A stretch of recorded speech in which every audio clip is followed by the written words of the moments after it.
Better takes action.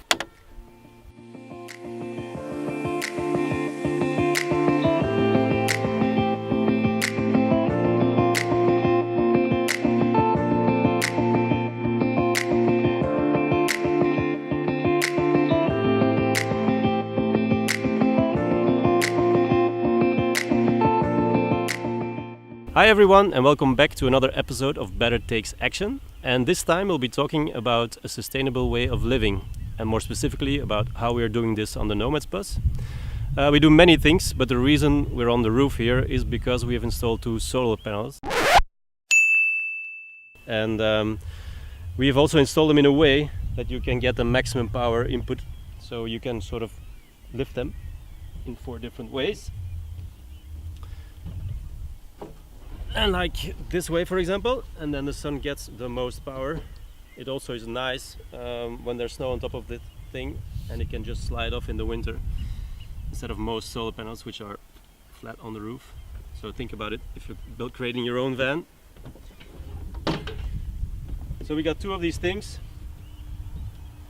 and the cable from this one goes under the deck all the way to the front of the bus, where we have another one of these beauties, and then both together they go down stairs into our Goal Zero battery pack, which I'll tell you more about when we go down. So as you can see, this is where the cables enter the bus, and they go straight into our beautiful battery system, which is made by Goal Zero. And they're called the Yeti 1250, so that means they each have a capacity of 1250 watts. And our solar panels, they have a maximum charging capacity of 230. So yeah, it takes a couple of hours for it to be charged, but at full maximum solar capacity it probably takes only half a day, 12 hours, to be fully charged. And we can use all of these 2 batteries to run the whole electric system on the inside, which is, we have 2 different circuits, so a 220 circuit and a 12 volt circuit, which is really nice. Oh man, that's our battery system. Thank you, solar power. We can also charge it in worst case, you know, if the sun doesn't work, we can plug it in into just a normal regular network, if we're at a campsite or something. Or we connected them together, so while I'm driving, I can charge them while driving. So thank you, driving. What else? If we move into the bus, you'll see that we have these beautiful curtains on the side. They are made out of army blankets, old army blankets, and they're 100% wool. So they are very good at insulating against cold and warm weather, and they have many other good qualities. First of all, they're recycled, but also they're biodegradable, and they're easy and nice and natural. So that is why we also went for the same thing in the ceiling. I might be able to show you a little bit. Yeah, if you can see this. This is insulation. Like, you know, the normal rock wool, the stuff that really itches.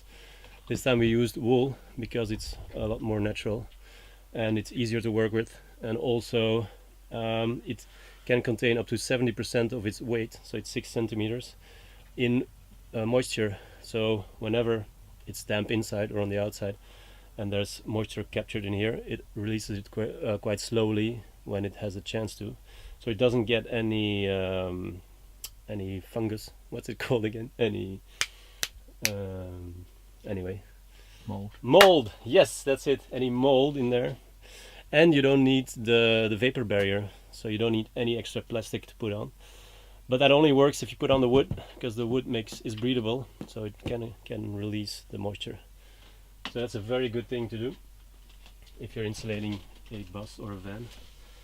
Then we come to our water system, which is quite interesting because this looks like a normal kitchen you would have in any kind of house with a normal water tap, and it runs like a normal water tap, nice and water. The only thing is that we're still on a bus, so it's limited in capacity. We have 450 liters, and And yeah, it makes you really aware of how much water you use. It's insane. If you would think about 450 liters, that's a lot of bottles, water bottles next to each other. So if you would use that in one day, you would think, that's not possible. But if we're on this bus with 7 to 8 people and we don't say anything about the water usage, it's done in one day. So we use 450 liters easily with 8 people, which is crazy if I think about it, how much water we use in a normal house. So being on a bus like this definitely makes you think about the way you use water. And one of the things that we did to make guests more aware of that is our shower system. Because our Norwegian friend installed a good system with 2 buttons. So there's a timer on it. You get a 3-second button and a 10-second button. And if you push on this one, you'll see this lasts for 3 seconds. Then it's done.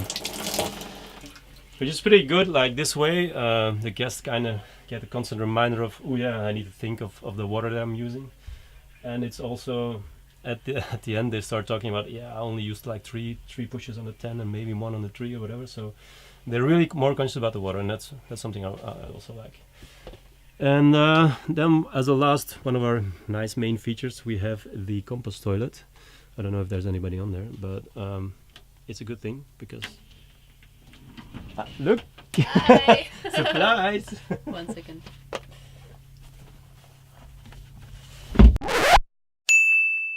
Welcome to our toilet. This is the most wonderful toilet in the world. It's the compost toilet. Ta-da!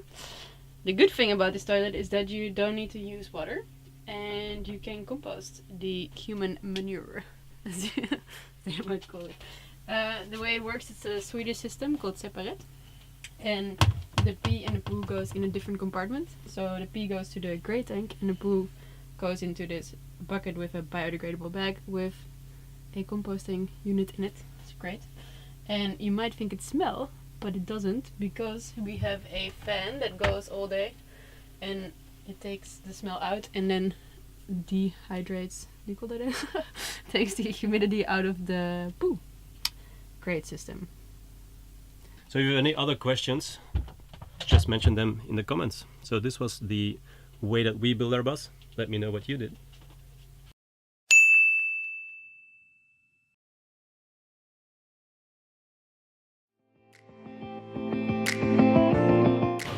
So if we want to try to do groceries as conscious as possible, there are some things to think about. And it's always a search about like what is the healthy food, what is the environmentally friendly food, and is it in plastic, is it not in plastic? There's so many things to think about that it's confusing sometimes. But I've kind of made some priorities for myself. And one of them is the first thing we're going to grab is rice milk. I try to avoid cow milk for environmental reasons, but also for health. I think it's not good to drink cow all the time. So yeah, let's get some rice milk first.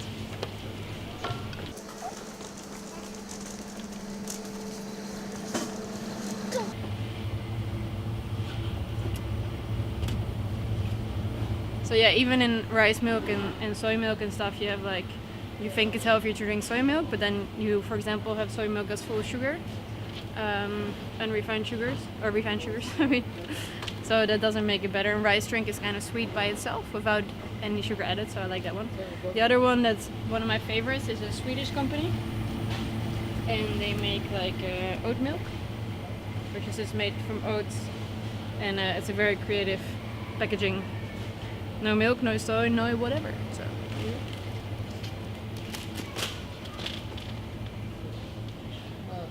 Yeah, so we prefer to buy organic whenever it's possible. If the price is like extremely high, then I will just choose for something else or decide on a different meal. But I think in general the price is not that higher, and if you think of all the pesticides and stuff that is on vegetables and fruit these days, I think that organic, even though it's more expensive, is for me a really easy choice.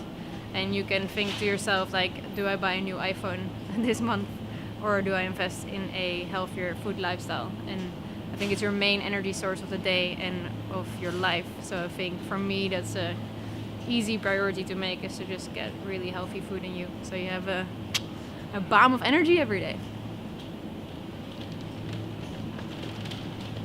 we try to avoid eating meat as much as possible, and the main reason I think is for the environment. It's not that I am like totally against killing animals and stuff. I think if there is an abundance in animal, or if it's in nature and it's has a good life, in short, then I think it's okay. But the way we do it these days, with just like putting thousands of cows in one corner and not making them move, and they don't rarely see grass and all that kind of stuff, I don't agree with it. And I think that if we can eat plant-based in, as a, what do you call it, substitute,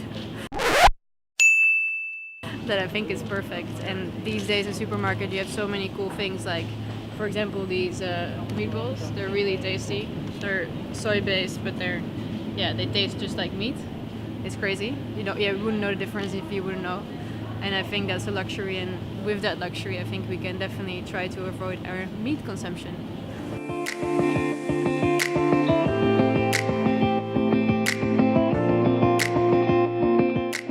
Yeah, we're not eating a lot of meat, and mostly at the supermarket we buy vegetarian solutions, or like soy-based meat or whatever we can find. But our rule is that if it's local and we know where it comes from, and it's not like they're like cows stacked in a farm to be overproduced, then if it's local, then we're allowed to eat it, or if somebody else makes it.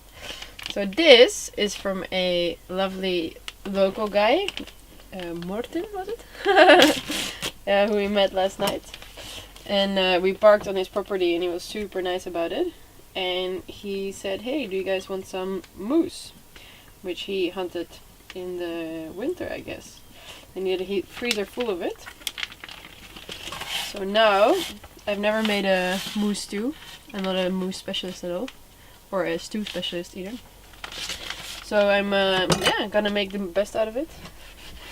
And I looked up some recipes. And then it's a moose stew a day.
Hello, I'm Christian. Hi there, my name is Marika. Hi, my name is Spencer. I've been travelling on the Nomads Bus for the last 10 days and had some amazing adventures in the north of Norway. Val is such an amazing cook, and we ate vegetarian for all the time, and the replacements of the meat, it's crazy, but it tastes like meat and it seems the same, but it isn't. So yeah, that was something new for me. I've been on the bus for the last 10 days. I haven't eaten any meat at all.